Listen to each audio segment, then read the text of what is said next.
ولی کس کو مانتے ہیں؟ اللہ تبارک و تعالیٰ نے 4 کتابیں نازل فرمائی، اللہ دے دیتا حضرت جبریل سب کی چھتوں پہ، اللہ کے فرشتے بارش برساتے ہیں نا، کتابیں بھی برس سکتی تھی نا، چھتوں پہ گرا دیتا کہ لو پڑھو، لیکن اللہ نے کتابیں 4 بھیجی، نبی 1 لاکھ کم و بیش 24,000 عطا فرمایا۔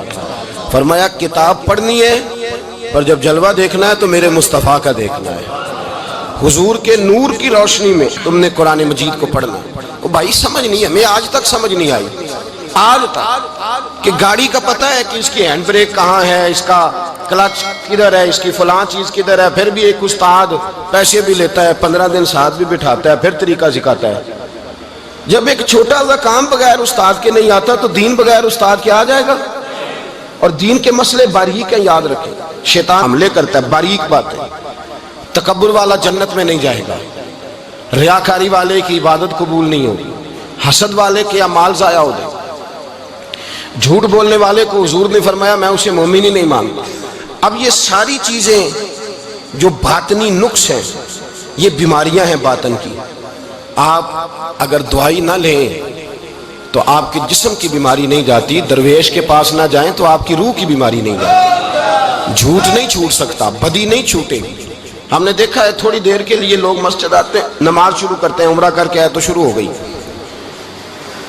تھوڑا سا حج کر لیا شروع ہو گئی، خدا نہ خواستہ گھر میں کسی کا انتقال ہو گیا تو نماز شروع ہو گئی، تو ٹھیک کریں، لیکن وہ بعد میں چھوڑ جاتے ہیں۔ قائم کون رہتا ہے؟ قائم وہ رہتا ہے جس کے پیچھے کوئی قائم رکھنے والا ہوتا ہے۔ موبائل بند ہو جاتا ہے اگر بیٹری اس کی چارج، ہم اللہ والوں کے پاس جاتے ہیں، ان کی 2 باتیں بیٹری چارج کر دیتی ہیں، وہ ہمیں بتاتے ہیں کہ جینا کس طرح ہے، انسانیت کیسے تم نے اپنے اندر پیدا کرنی ہے، تم نے اللہ سے ڈرنا کس طرح۔ ان کی باتیں دلوں کو نرم کرتی، ان کی گفتگو انسان کو بدل دیتی، ان کی صحبت میں بیٹھنے والا بڑا آگے جاتا ہے، جو ان کی خدمت عالی مرتبت میں رہتا ہے اللہ اسے اسی طرح کا رنگ عطا کرتا ہے۔ سنیں، میرے نبی پاک سید عالم علیہ السلام کے صحابی حضرت ابو ذر غفاری نے پوچھا حضور ایک بندہ نیک لوگوں سے پیار کرتا ہے پر ان کی طرح کے کام نہیں کرتا، اس کے بارے میں حکم کیا ہے؟ کوشش کرتا ہے پر غلطی رہ جاتی ہے، پر پیار سچا کرتا ہے، تو آپ ترغیب و ترہیب پڑھیں۔ میرے رسول پاک نے فرمایا جو جس سے پیار کرے گا جنت میں اسی کے ساتھ کھڑا کیا جائے گا۔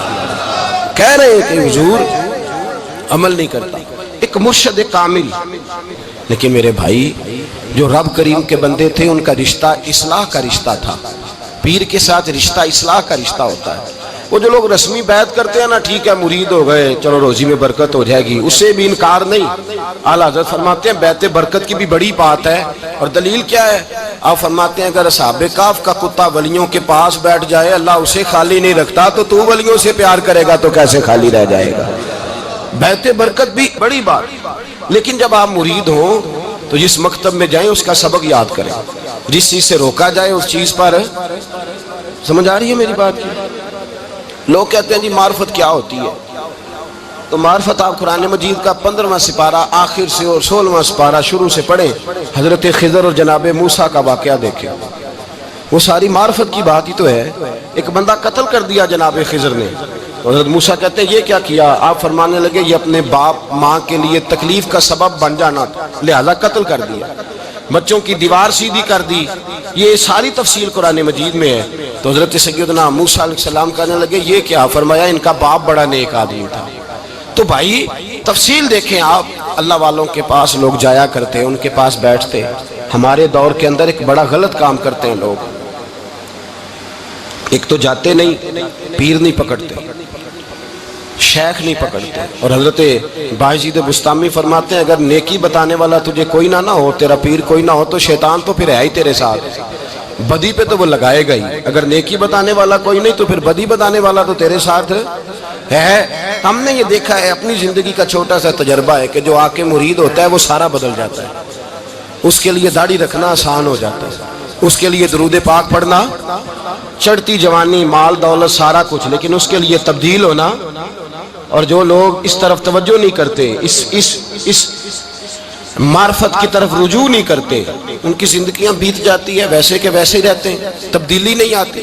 تو بھائی اس زمانے کا جرم پتہ کیا ہے؟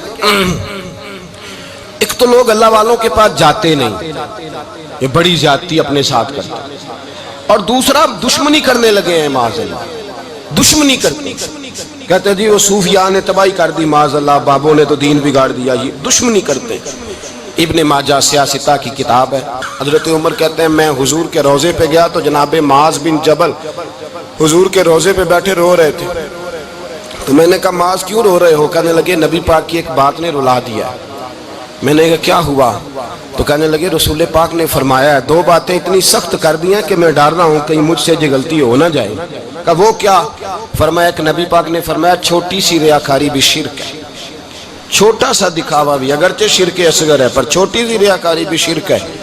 اور دوسرا حضور نے فرمایا رب فرماتا ہے جس نے میرے ولی سے دشمنی کی میرا اس کے خلاف اعلان جنگ ہے، میرا اس کے خلاف اعلان۔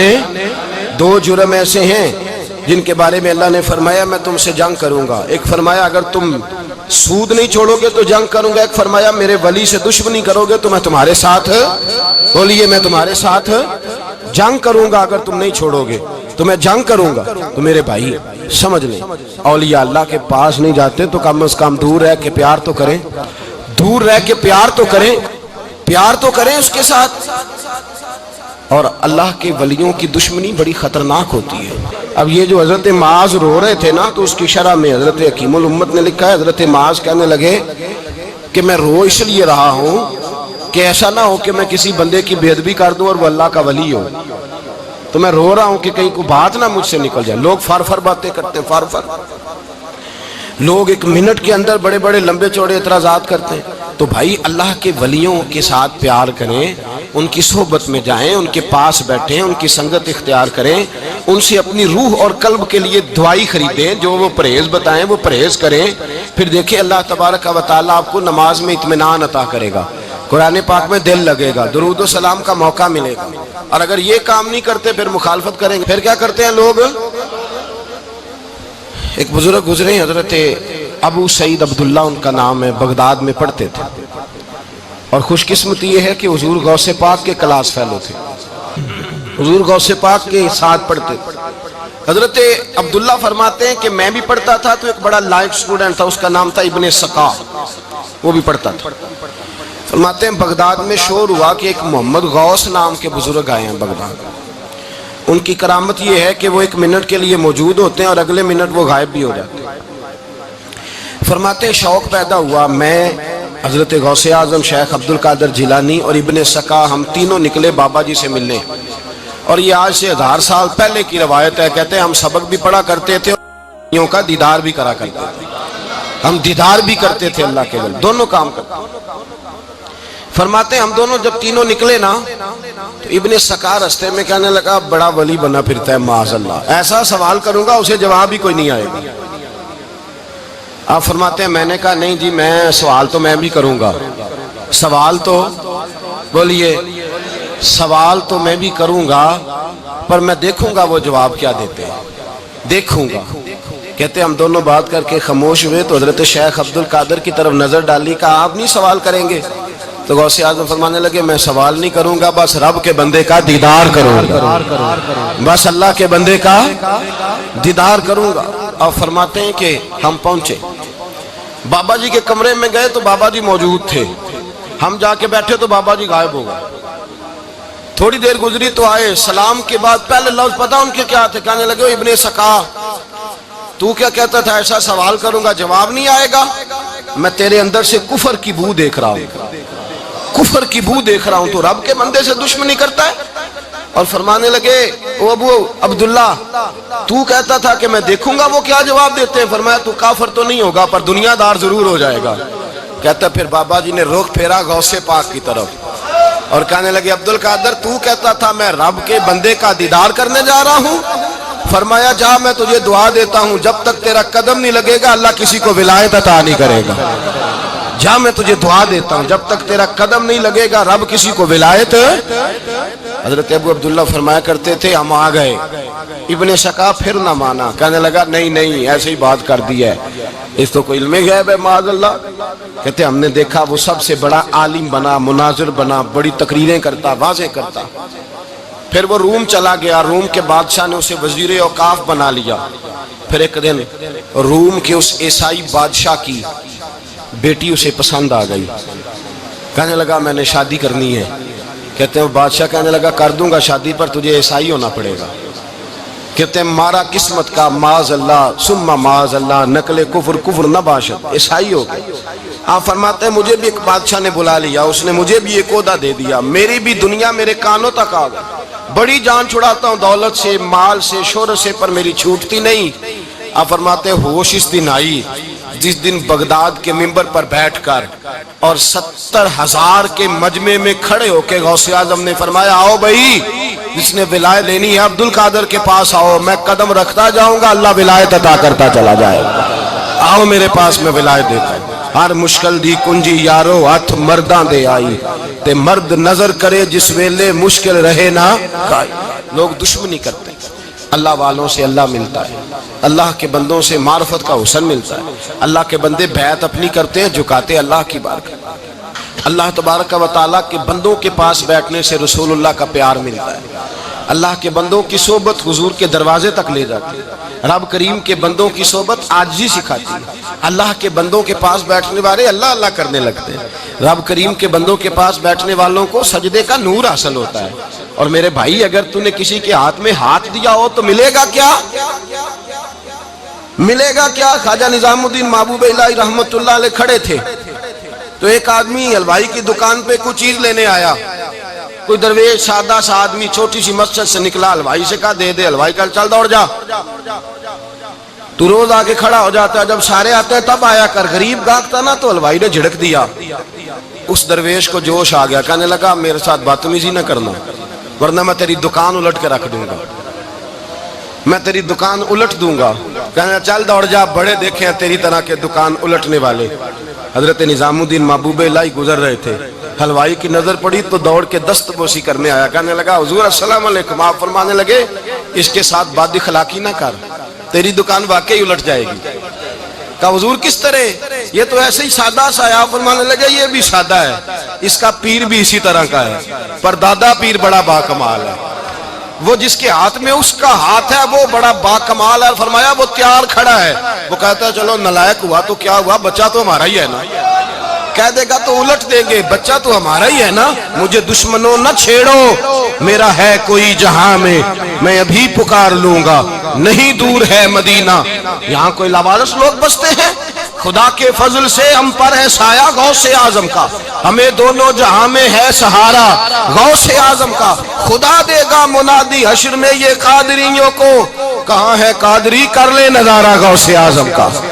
اور اس سے مراد ہر پیار کرنے والا ہے، صرف سلسلے میں آنے والا نہیں، ہر پیار کرنے والا قادر. بھائی سمجھ لیں، یاد رکھیں، اس بات کو پرکھیں. اللہ والوں کی صحبت تو انسان کو کمال کر دیتی ہے، وہ تو نواز دیتی ہے، وہ تو نور. ایک بات اور ہے، کچھ لوگ کہتے ہیں کتنی فرما برداری کرنی چاہیے پیر کی. میں نے کہا وہ روحانی طبیب ہوتا ہے. ایک ڈاکٹر سے دوائی لے کے بندہ ایک ڈاکٹر سے دوائی لے تو پھر ساتھ اگلی دکان پہ بھی چلے جانا چاہیے. کیوں جی؟ کی پتہ کتھوں رام آ جائے. ایک سے دوائی لی پھر ساتھ ہی اگلی دکان پہ، پھر اس سے اللہ جانے کہیں سے شفا مل جائے، کدھر سے شفا مل جائے. اور بھئی ایسے نہیں ہوتا. دوائی تو ایک حکیم سے کھائے گا، ایک ڈاکٹر کی کھائے گا، جو پرہیز بتائے گا وہ پرہیز. اگر طبیعت ٹھیک نہیں ہوگی تو دوبارہ جائے گا، وہ کہے گا میں نے تیری دوائی بھی بدل دیا، تیری پرہیز بھی بدل دی. اور ایک وقت آئے گا کہ انشاءاللہ شفا. حضرت علی بن ہیتی حضور غوث اعظم کے خلیفہ تھے، ان کے مرید تھے علی بن جوسکی نام تھا. حضرت غوث اعظم رضی اللہ تعالیٰ عنہ اپنے خلیفے سے ملنے آئے تو آگے سے ان کے بھی اپنے مرید کو کہا کہ چل پیر صاحب کے قدم دبا.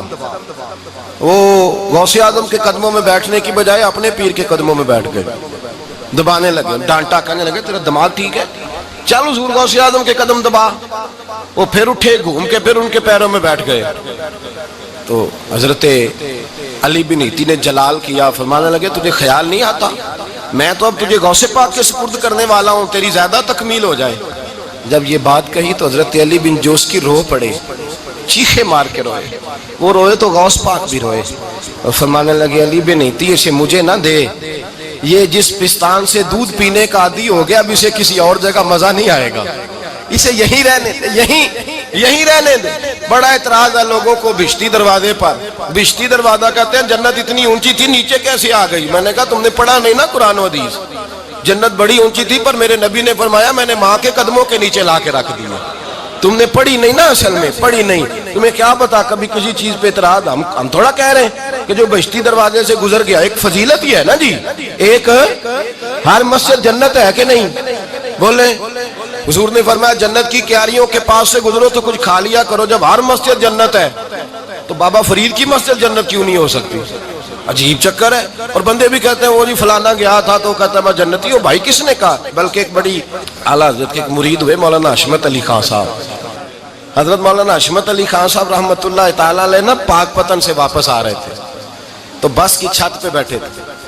تو کہتے ہیں رستے میں نا ایک دو بندہ آ گیا جس کو تنقید کی عادت تھی اللہ والوں پہ.